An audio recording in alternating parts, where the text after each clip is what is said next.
Paz de Cristo Jesus, meus amados irmãos, vamos iniciar hoje mais uma aula que tem por tema, nossa aula de número 7, que tem por tema Estevão, um Marte avivado. E o nosso texto áureo diz assim: Mas ele, estando cheio do Espírito Santo, disse: Eis que vejo os céus abertos e o Filho do Homem que está em pé à mão direita de Deus. Atos capítulo 7, versículos 55 e 56.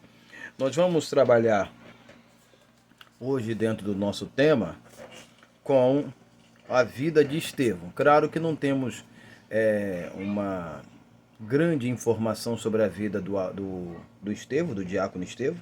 Contudo, vamos tentar aqui apresentar argumentos que possam suscitar algumas observações importantes e relevantes para a sua aula. Então vamos para a introdução, que diz assim: Não temos informações bíblicas da conversão do Estevão, mas pela a sua estrutura, estou falando da estrutura de Estevão.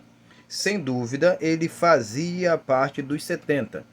Estevão não se converteu, por exemplo, na pregação de Pedro em Atos capítulo 2, e nem tampouco em Atos capítulo 4.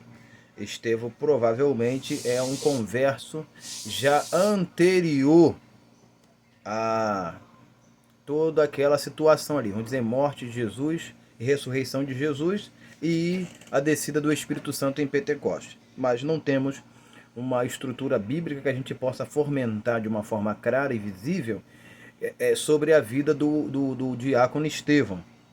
Se porventura eu falar apóstolo aqui, não se confunda com os 12, porque o termo apóstolo significa enviado. Então, ele provavelmente fez algumas coisas importantes, até mesmo que a gente vai encontrar nas Escrituras, sendo Estevão o divisor de águas ali em Atos, capítulo 6, 7 e 8. Que é a partir dele, da morte dele, que vai surgir a divisão, uma grande perseguição, e contudo a gente vai encontrar o desenvolvimento da igreja de uma forma mais plena, mais cabal, sendo difundida por todas as nações. Então ele pode, porventura, fazer parte dos 70. Isso sem acharmos que estamos plenamente errados, porque Jesus não tinha só 70 discípulos de forma especial, ou 12 discípulos de forma mais próxima, mas tinha uma grande multidão de pessoas que iam se convertendo ao decorrer do tempo. Seguindo, que depois foi ovacionado, Estevão, para fazer parte dos 7. Então, se ele porventura fez parte dos 70, depois ele foi reduzido a fazer parte de um grupo mais seleto, que era o grupo dos 7 diáconos. Sua entrada no cenário histórico bíblico foi a necessidade social da igreja. Estevão não entrou para ser especificamente um pregador, um realizador de milagres, mas a necessidade física e material, social da igreja, que foi condicionada ou abriu a porta, a possibilidade de Estevão ali começar o seu ministério e ser notado. De repente, vamos pensar ainda assim, que se ele fazia parte dos 70, estava ali isolado, só como exemplo, e ninguém de repente o percebia, mas a necessidade da obra fez que procurasse, se peneirasse entre os homens ali, pessoas que tivessem a característica que foi apresentada, cheio de sabedoria e do Espírito Santo. E Estevão fazia parte desse grupo seleto que tinha ali exclusivamente 7 pessoas. Então, a necessidade social da igreja, da comunidade, fez o aparecimento histórico de Estevão para marcar, delinear um novo rumo para a igreja. Não temos relatos do seu exercício diaconal, a gente não tem um relato bíblico para apresentar, só fala das suas credenciais, mas não tem um relato bíblico vasto para a gente se basear. Então não vamos nos deter nisto. Mas a sua defesa apologética, lembra que apologética, o termo grego apologética ou apologia, é a mesma coisa de defesa ou de responder, tá? Quando você traz uma resposta, um argumento, você está sendo apologético. Então, todo cristão, isso não cabe simplesmente só um pastor, não cabe simplesmente aqueles que tomam sobre si o título de apologista, não. Claro que até mesmo historicamente, os estudiosos dizem que não temos hoje apologeta, mas pessoas que fazem apologia, né? São apologistas. Mas não é nossa questão aqui. Então, não é só de um grupo ou de pessoas específicas e seletas. Toda a igreja tem por obrigação de ser apologista ou apologetas, no sentido geral e amplo da palavra. Então, a defesa de Estevão é apresentada com maestria, ou seja, Estevão tinha total conhecimento daquilo que ele falava. Nós temos registrado isso em Atos capítulo, no início, né? Atos capítulo 6, versículo 8 a 7:60. Atos capítulo 7:60. Mas a extensa exposição de Pedro, é ali que aparece, vai apresentar a extensa exposição de Timóteo, exposição bíblica. Provavelmente uma das maiores exposições bíblicas que nós temos nas Escrituras no Novo Testamento, foi questão de teologia apresentada. Ele começa no Novo Testamento até terminar na pessoa de Jesus Cristo. Nós vamos falar hoje sobre o seu comportamento, o comportamento dele e a sua escolha. Como se deu a escolha de Estevão. Já que a gente já iniciou falando da escolha de Estevão, vale se aplicar aqui, e isso já entrando no primeiro ponto, a resposta avivada de Estevão, vale se aplicar aqui o seguinte modo. Hoje as pessoas querem ocupar posições e cargos elevados, e o cargo mais elevado ainda sendo visto na igreja é o cargo de pastor. Claro que, evidentemente, algumas pessoas têm tomado sobre si o cargo de apóstolo e outros até de bispo. Mas pastor ainda no Brasil é um título muito prestigiado. Contudo, não foi Estevão que se auto-apresentou para falar para o povo assim, não, eu tenho chamado, eu sou cheio do Espírito Santo, eu tenho autoridade de Deus na minha vida e vocês têm que me colocar nessa posição ou me dar um espaço aqui entre os apóstolos. Não. Foi a necessidade da igreja que fez que o povo escolhesse Estevão. E deixa eu falar com você aqui. A necessidade da obra de Deus vai fazer que você seja exposto ao serviço do ministério da casa do Senhor. Mas aí a gente tem que lembrar o quê? O que o texto bíblico vai nos dizer em 1 Coríntios 4:2, que os dispenseiros precisam ser fiel. A nossa fidelidade vai abrir-nos possibilidade para trabalharmos na obra do Senhor. Ela não vai permitir que fiquemos escondidos por muito tempo. Então vamos, a resposta vivada de Estevão, que está registrado, citando novamente, Atos capítulo 6, 8 a 7:60. Tomando posse da palavra de Jesus, qual palavra de Jesus? Está em Mateus capítulo 10, 19 e 20. E o que ele tomou? Quando Jesus falou nesse texto de Mateus 10, 19 e 20, que não era nós que falaríamos, mas o Espírito do Senhor. Então, Estevão tomou posse disso, expondo-a com severa autoridade, ou seja, severa autoridade da palavra de Deus. A palavra de Deus na boca de Estevão era uma palavra com autoridade, como a gente encontra em Mateus capítulo 7, versículo de número 29. E diz o texto aqui: o diácono Estevão se tornou, por causa da autoridade do Espírito do Pai, falando através dele, irresistível.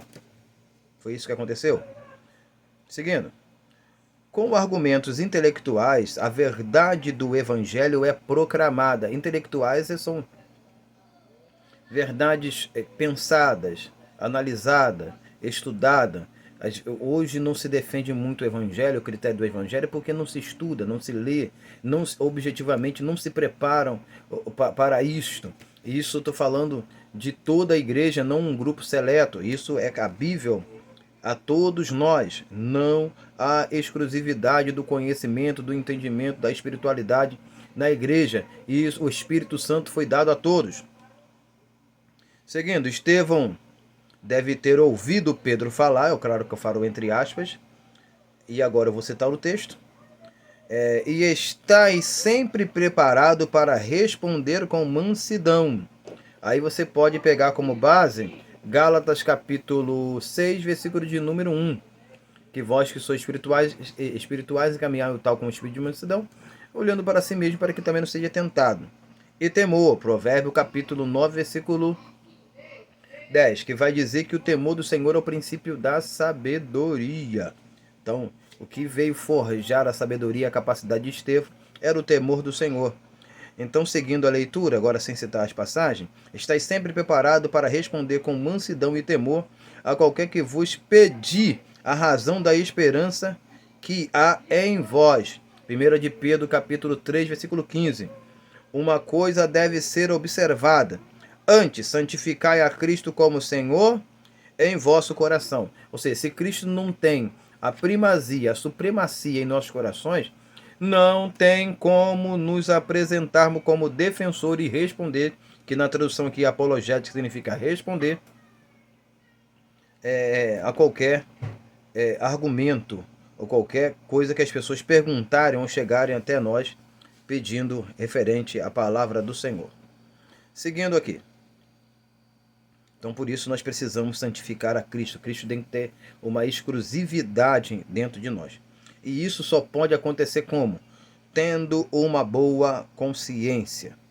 Isso é só você olhar do capítulo 3 de 1 de Pedro, versículo 15 a 16. Nós poderíamos até citar mais, mas o tempo não nos permite. Então, devemos ter uma boa consciência. Sempre lembrando em Romanos capítulo 12, 2, que não vos conformeis com este mundo, mas transformai segundo a renovação do vosso entendimento. O nosso entendimento vai forjar, vai alimentar o nosso comportamento diante de Deus. Aquilo que nós vamos apresentar diante de Deus. Então, a resposta de Estevão, ela estava embasada em mansidão, temor, sabedoria, mas como cerne, ele tinha uma boa consciência e Cristo santificado dentro do seu ser. Segundo ponto, o avivamento em Estevão e a sua retribuição. Quando eu falo avivamento em Estevão e sua retribuição, eu quero trabalhar com o campo daquilo que o avivamento pessoal na vida de Estevão retribuiu, ou seja, partilhou para a vida das outras pessoas, e principalmente as pessoas que estavam ali resistindo a Estevão, tentando a Estevão a mudar de opinião. Seguindo a nossa leitura, isso agora nós estamos baseados em Atos capítulo 7, versículo 60, quando ele ora e pede: Pai, perdoa-lhes, que eles não sabem o que fazem. Então, é dentro desse pressuposto de Atos 7, 60, que nós queremos basear e caminharmos aqui. Então, o avivamento não é rancoroso, não é invejoso, não é presunçoso, não é jactancioso. Porque esse tipo de avivamento, por exemplo, se você tem um avivamento da sua vida, mas você, voltando, é rancoroso. Eu tenho o Espírito Santo, eu sou profeta de Deus. Estou falando aqui no meio pentecostal, como assim se dizer. Então, mas você tem o Espírito de Deus, você profetiza, você tem revelações, você tem visões, você é um pregador da palavra, mas você é rancoroso, você é invejoso, você é presunçoso, jactancioso. Isso não vem de Deus, esse avivamento não vem de Deus. Isso aí deve ser obra do acaso, vamos dizer assim. Então, seguindo, Estevão sabia que sabia, ele tinha consciência plena que ele sabia. Porque se ele não soubesse que ele sabia, ele não teria entrado em discussão com diversos grupos ali da sinagoga, principalmente da Alexandria, que era a turma de extremo conhecimento, para falar da palavra do Senhor e ser completamente irresistível. Então ele sabia que sabia. Então, mas mesmo Estevão, sabendo que sabia, não arrotava que sabia. Ou seja, ele não agia como sendo o sabichão, o sabe-tudo, mas deixava a Deus instrumentalizar a sua preciosa vida. Seguindo, ele pediu perdão por si. A gente não encontra isso no texto, tá? Eu estou parafraseando.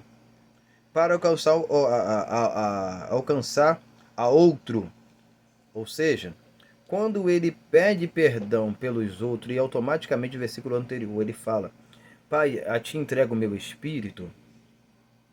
Ninguém tem certeza ou entrega como Jesus fez isto. Entrega o espírito a Deus com rancor de não perdoar ninguém. eu não perdoo, eu não consigo perdoar, então não tem como entregar o Espírito a Deus. No sentido prático da palavra aqui. Então, resumindo, quando ele pede perdão pelas pessoas, automaticamente ele já estava perdendo perdão por si, porque Estevão tinha consciência disso. Se eu quero até me basear aqui, cadê a referência? Mateus capítulo 6, versículo de número 12. Perdoai as nossas dívidas, assim como nós perdoamos nossos devedores. Não tem como eu me chegar a Deus pedir perdão se eu não perdoo a ninguém. Conclusão. O avivamento no homem consistia em, no homem é em Estevão, mas em você e em mim tem que ser a mesma coisa. O avivamento no homem consistia em boa reputação. Estevão era bem visto, bem quisto na sua comunidade como homem de Deus. Poderiam até questionar como a gente tem esses impasses aqui na sinagoga, mas sabiam que não tinha o que apontar na vida de Estevão por causa da sua reputação.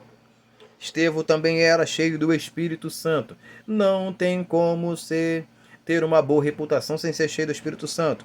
Não tem como, o próximo ponto, ser cheio de sabedoria sem ter o Espírito Santo, porque é o Espírito de Deus que nos dá sabedoria, o dom da palavra da sabedoria. Não tem como ser cheio de fé sem ser cheio do Espírito Santo. Não tem como ser cheio de dínamo, poder, sem ser cheio do Espírito Santo. Precisamos ter o Espírito Santo e buscar o Espírito Santo em nossas vidas. Atos capítulo 6, versículo 3 a 8. Estevão, ele tinha o Espírito Santo. Quando ele recebeu em Pentecoste, ali naquele período da festa, ele não deixou derramar-se, não deixou perder aquilo que o Espírito de Deus ele tinha insuflado em seu coração. Infelizmente, em nossas vidas, o decorrer do tempo, as oportunidades vêm surgindo e ao invés de nos aproximar de Deus, tem nos afastado da vontade dos preceitos daquilo que louva e agrada a Deus. Mas que o tempo não venha impedir de nós se mantivermos firme na fé, cheio do Espírito Santo, porque só o Espírito Santo vai acrescentar boa reputação, só o Espírito Santo vai acrescentar sabedoria, só o Espírito Santo vai fazer você e eu sermos cheios de fé. Toda essa graça o condicionava a realizar prodígios e grandes sinais ou maravilhas. Realmente um homem assim se torna irresistível, ou seja, vamos focalizar aqui para a nossa conclusão, cheio do Espírito Santo. Claro que já falei em lições anteriores, não nessa, que o Espírito para nós é dado por medida, mas o que nos é dado já nos é suficiente. Então Estevão era cheio do Espírito Santo. Termino deixando uma fala para refletir e se pensar e ser utilizada até dentro da aula da escola dominical. Deus no homem é irresistível. Quando a presença de Deus está no homem, como aconteceu na vida de Estevão e dos demais apóstolos, como a gente vê na vida dos apóstolos, Pedro, quando ele fala e o povo não conseguia resistir, a presença de Deus, Deus no homem é irresistível. O homem no homem é pejorativo, depreciativo. Você, não vou falar o significado de pejorativo aqui, mas você já conhece. Você investiga a palavra e utiliza isso para ter uma pequena discussão sobre a necessidade de Deus dentro de nós e o problema que causa o homem dentro do homem. O homem dentro do homem, eu estou falando do ego, o homem egocêntrico. É isso que eu quero apontar aqui e quero que você observe na sua aula de escola dominical. Vamos orar e agradecer ao Senhor, pedir uma excelente e agradável aula de escola dominical no nosso domingo e que Deus possa continuar nos abençoando em nome de Jesus. Vamos orar. Senhor Deus, muito obrigado. Continua dando a teu filho e a tua filha a capacidade, a compreensão de entender a tua palavra. Então dê sabedoria a ele, dê sabedoria a ela e exclusividade agora nessa situação que na vida de Estevão, dai-nos o teu Espírito Santo, enche as nossas vidas, para que assim possamos ser bons professores e instrumentos, apologetas nas mãos do Senhor. Nos permita uma excelente e agradável aula em nome de Jesus. Amém e amém. Que Deus venha nos abençoar, tenha um excelente domingo, uma excelente aula de escola dominical. Que Deus nos abençoe em nome de Jesus. Amém e amém.